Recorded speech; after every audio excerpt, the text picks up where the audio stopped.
Okay, welcome back, everybody.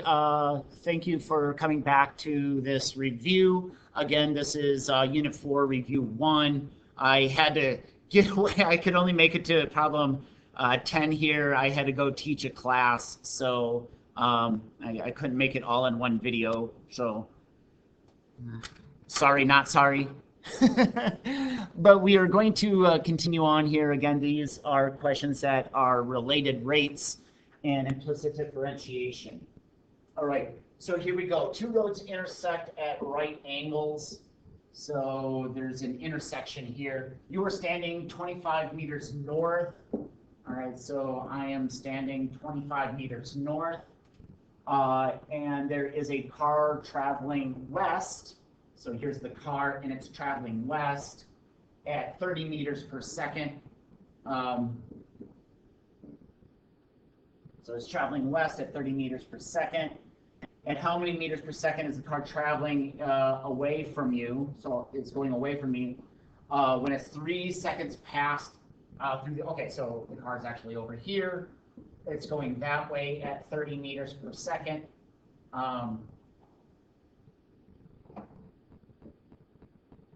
Creepers. Okay, 30 meters per second. So it's not up here anymore. And so when it's 3 seconds, so if it's going 30 meters per second and it's 3 seconds, that would imply that this is instantaneously 90, but it's changing. So the 25 is not changing. The x of 90 is changing, so just kind of keep that in mind. And then we have some, I'll call it L for length, in between you and the car. And they want to know how is the distance, aka the length, changing. All right, so this is Pythagorean theorem. So right now we have a squared, so that's x squared plus b squared, that's straight up 25, it's not changing, is equal to c squared, which is L squared. Again, here I'm using the x because that's a changing variable. Anything that isn't changing can stay a number. Okay, so here I'm going to be taking the derivative with respect to time. So this is 2x dx plus 0 is equal to 2L dl.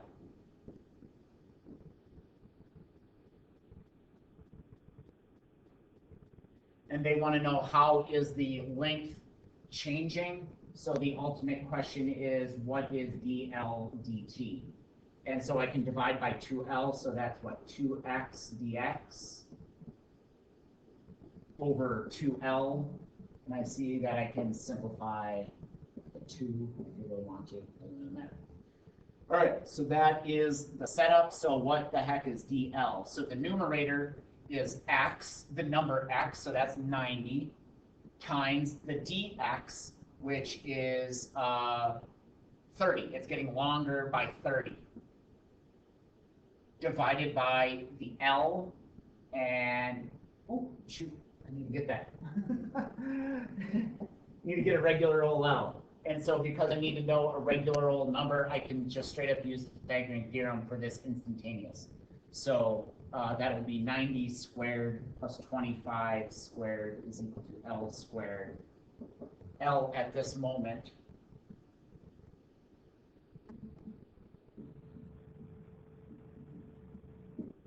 is the square root. I don't think that's a good number.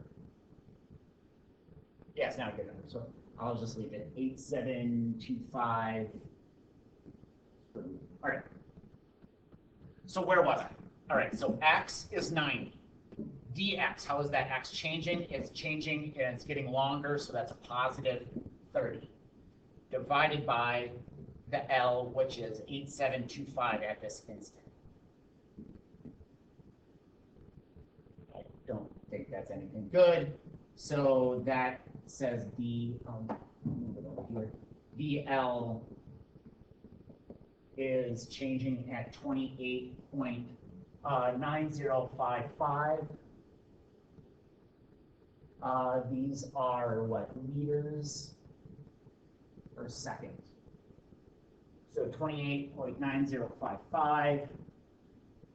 That's B option right there.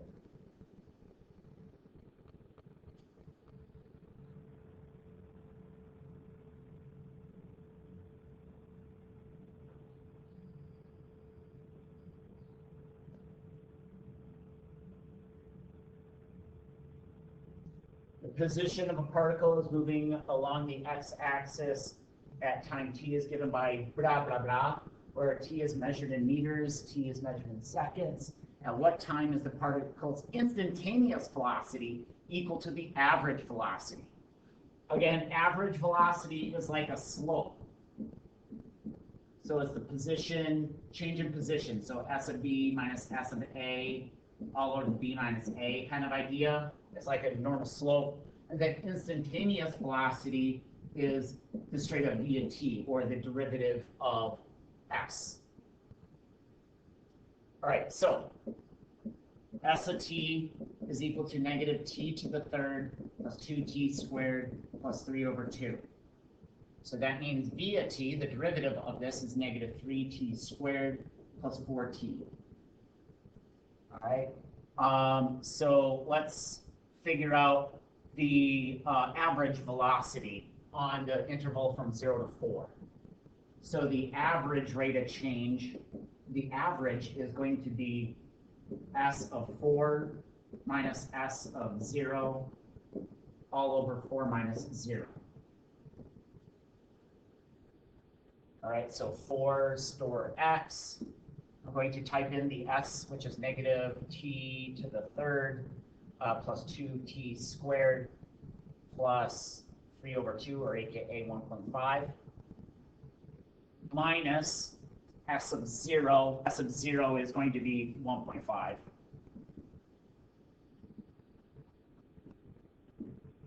Divided by 4.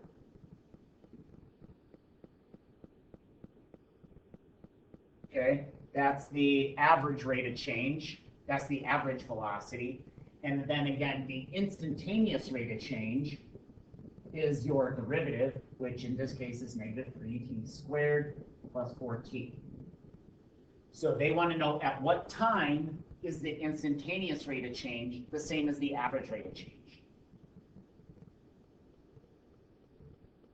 So this question is asking, where is the average rate of change equal to the instantaneous rate of change?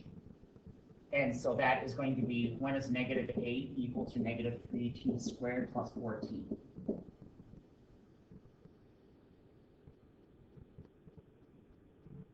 All right, so I'll move everything to the left. So that's a positive 3t squared minus 4t minus 8 is equal to 0.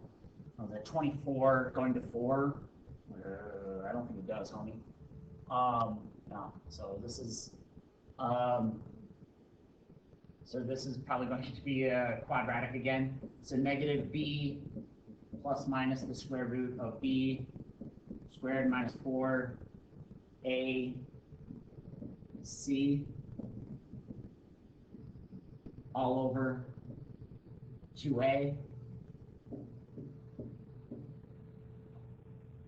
So the outside is 4.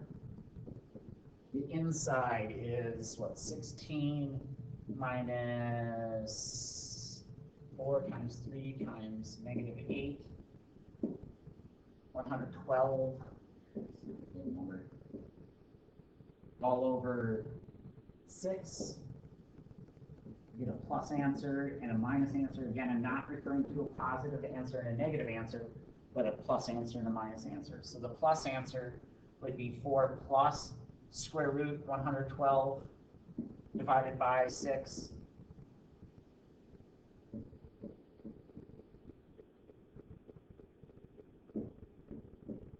And the minus answer would be 4 minus square root 112 divided by 6.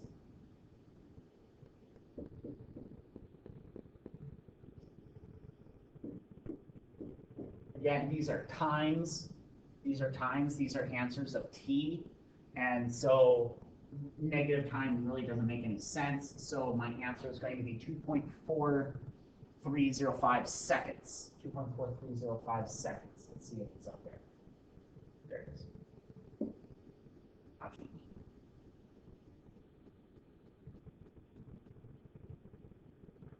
So again, that is understanding what is an average velocity and what is a instantaneous velocity.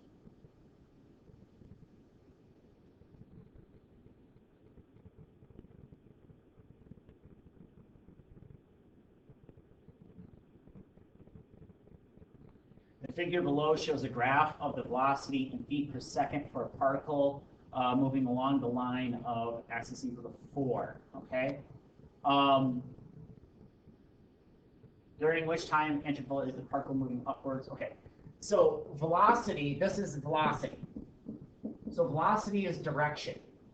So when the velocity is physically positive, that means it's moving up. When the velocity is physically negative, that means it's going down. And then if the velocity is equal to 0, then it's at rest. So if I'm not talking about the slope of this thing, I'm talking about its physical positivity or negativity of this. All right, so the first question, question A, is during which intervals is this particle moving upwards? So this is literally looking for when v of t is positive. And so I see that's physically positive right there and right there. That's where they're positive. Okay, again, I'm not worried about the slope. I'm worried about where is it physically positive. So it's physically positive from 0 to 1. And then, rise of 5. Rise of 5, run of 1. Rise of 5, run of 1. So if I go up 2, that would be 2/5 of the way. That'd be 2/5, which is 0.4. So that's 4.4. So this is going to be 0 to 1, and then 4.4 to 5. That's when it's moving upwards. Where is this moving downwards? Okay, and that's implying that the velocity is negative. Okay, so physically negative. So where is this physically negative? Below the line. And so that would be from 2 to 4.4. And then when is this particle at rest? Okay, and so rest implies that the v of t is 0. Okay, where is it at rest? And so it's at rest right there, and I don't know if they take that or not, but instantaneously not move, it's more changing direction than resting. But I don't know if they'll consider that a rest or not. But it is physically resting from 1 to 2. And then again, I don't know, but maybe when time is 4.4, I don't think they'll count that.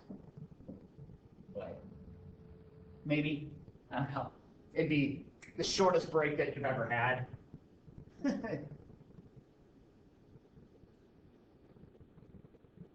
All right, the acceleration. So going back to the idea of what things are, is the derivative goes down the chain of command here. So the derivative of position is velocity.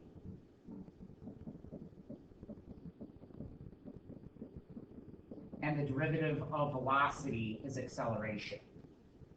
Right? So as you take derivatives of these things, you go down this chain of command here. And so here they're asking, what is the acceleration at these various times? So what is an acceleration? Well, it's a derivative of a velocity. What's a derivative? A derivative is a slope. So the slope of a velocity is the acceleration. Okay, that's what a derivative is. It's a slope. So the slope of velocity is acceleration. So when time is equal to 0.75, is referring to, when time is 0.75, is referring to that line. So what do I notice about the slope of that line? That slope is equal to rise of 2, run of 1, so that's a negative 2. So the acceleration is implied to be negative 2. And acceleration is over seconds squared. So this feet per second squared. Feet per second per second. Second question is at 4.2. 4.2. So 4.2 is along this line right here. Okay, 4.2 is along that line. And so what is the slope of that line? That slope is a rise of 5 and a run of 1. So that slope is positive 5. So the acceleration would be positive 5 feet per second squared.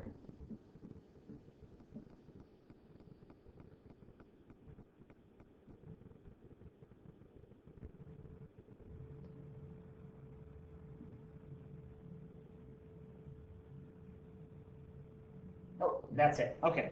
So this was a short video. I was so close to finishing it up last video, but I couldn't get it all in there.